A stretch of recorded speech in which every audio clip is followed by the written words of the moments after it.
Good evening, YouTube. This is the Prince of Mill Ave coming to you again after coming back from Mill Avenue. And I wanted to talk to you about a friend of mine that died about 2 years ago, especially because he was more than just a person, especially in the grand context of Mill Avenue. He was a landmark, and his name was Dennnis Skolnick. Wow, I never used his last name. I actually never really knew it until I saw the newspaper article explaining that he had perished, which was rather saddening. But his life was something weird and something odd.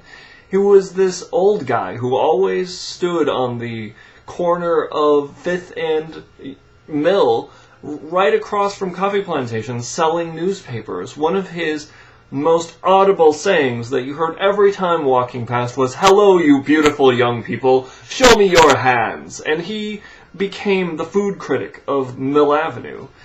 Weirder things about him is that Dennis's name has 3 N's in it. 3. And he says, as what I learned from Memorial was that this was because his mother loved Wheel of Fortune. And in Wheel of Fortune, you can just get consonants, but you have to buy vowels, so he just got himself another N. Other interesting things were that Dennnis knew so many people from Tempe and Mill Avenue that at his memorial, which was set up behind the State Theater, there were chairs, there were videos, there was even a DVD of his appearances and the pictures that he took, etc. And even our own mayor, Hugh Holman, came and spoke at his memorial. When you are such a icon of a place and a champion of a place like Dennnis was a champion of Mill Avenue, and the mayor comes out and speaks, you know that you were noticed. Well, I'm going to add a link to what I wrote about him eons ago when it happened, and I hope that you enjoy this little trivia about Mill Avenue past.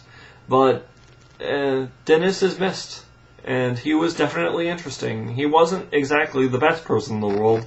Certainly he was a brilliant scam artist in his own right, seeing as how he was pretty much itinerant and homeless himself, but I think by and large he brought a lot to the culture of Mill Avenue. Even in his trials and travails, he was a glorious individual, and I would like to remember him, and I'd like other people to know that he existed. So good night, YouTube. Good night and good dreams.